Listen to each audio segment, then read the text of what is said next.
ہے. حاضرین محترم ہم کہتے ہیں اے سائنس رکھنے والوں، ترقی یافتہ لوگوں، تم نے تو آج مشاہدہ کیا ہے، مگر ہمارے بزرگوں نے آج سے 1000 سال پہلے کر کے بتا دیا. ارے یہ سائنس کی ترقی پر آج ہم خوش نہیں ہے، ہم تو سرکار غوث آدم پر خوش ہے کہ حضرت نے ہمیں بتایا ہے کہ لوگوں سنو، میری ماں پڑھتی تھی میں سنتا تھا. اللہ اکبر. یہ سرکار غوث آدم کی شان عظمت ہے. عظیم محترم کیا کہنے ہیں آپ کے عظمتوں کی، کیا کہنے ہیں آپ کے مقام مرتبے کی. وقت کافی ہو چکا ہے، میں اسی بات پر ختم کرتا ہوں. یاد رکھیں ماہ رمضان یہ بڑی نعمتوں اور رحمتوں کو لے کر، برکتوں کو لے کر آنے والا ہے. اس وقت اہمیت جانے اس خیال سے، آخری بات کہہ رہا ہوں، اس خیال سے پچھلے 2 سالوں سے لاک ڈاؤن کی حالت یہ تھی حاضرین محترم کہ مسجدیں ہماری بند تھی، نمازوں سے ہم کو روکا گیا تھا، رک گئے تھے. اور سب سے افسوس کی بات یہ ہے ہم سب میں ہمارے وہ لوگ بھی تھے جو ہمارے ساتھ بیٹھا کرتے تھے، ہمارے ساتھ رہا کرتے تھے، آج ہماری آنکھوں سے اوجھل ہے. آج وہ زمین کے پیپرس ہو چکے. حالات کیسے تھے، کون کیا تھا، کورونا کی بیماری نے آج کئی سووں کو جو ہے ہم سے دور کر دیا ہے.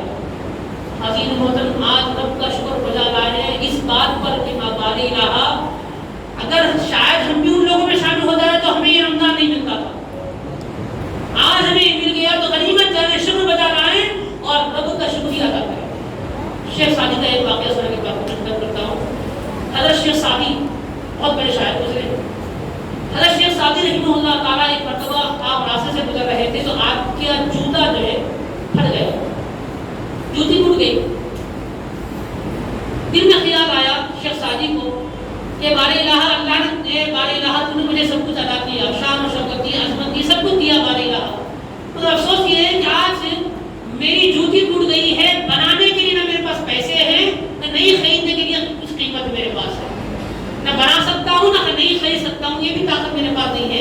اب مولا سب کچھ تو دیا مگر آج جوتی بنانے کے لیے پیسے بھی نہیں ہیں. دل میں خیال شیخ سعدی کو آ رہا ہے. نماز کا وقت ہوا، مسجد میں داخل ہوئے تو دیکھا کہ مسجد کے دروازے پر ایک شخص بیٹھا ہوا ہے جس کا پیر ہی نہیں ہے. تو شیخ سعدی نے کہا اے اللہ تیرا میں شکر بجا لاتا ہوں، کم سے کم تو نے مجھے پیر تو دے دیے. میں اس ٹوٹی جوتی کو میں قبول کرتا ہوں اس لیے کہ اے اللہ تو نے مجھے کم سے کم میری جوتی کو توڑ دیا ہے، اس کا پیر ہی تو نے دے دیا. اے اللہ اگر میرا بھی ہاں نہیں ہوتا تو میں کمزور ہو جاتا، یقیناً میں مجبور ہو جاتا ہے. اللہ تو نے مجھے مجبوری سے بچا لیا، تیرا شکر ادا کرتا ہوں. تو حاضرین محترم حضرت شیخ سعدی نے بتایا کہ اپنے سے کمزور والوں کو دیکھو تو رب کا شکر ادا بجا لاؤ، اس لیے کہ اگر اللہ چاہتا تو ہماری بھی یہ حالت ہو سکتی تھی، مگر اللہ نے ہم پر کرم فرما دیا کہ ہم اس سے بہتر ہو گئے. تو کرونا کی بیماری سونوں کو لے کر چلی گئی، اللہ نے ہمیں بچا لیا. یقین رب کا شکر گزار بننا ہمیں بننا چاہیے. یہ ماہ رمضان رب کو منانے کے ساتھ ساتھ رب کا شکریہ ادا کرنے والا بھی مہینہ ہے، اس لیے کہ پچھلے 2 سال سے معاملات بڑے خراب تھے، اللہ نے معاملات ہمارے لیے سازگار کر دیے، ہماری زندگی اللہ نے بچا لی. سب یاد رکھیں، اللہ تعالیٰ سے دعا ہے تمام کو سننے، سمجھنے اور عمل کرنے کی توفیق نصیب فرمائے. آمین بجاہ سید المرسلین وصلی اللہ تعالی وسلم علی خیر خلقہ سیدنا محمد وعلی آلہ واصحابہ اجمعین برحمتک یا ارحم الراحمین.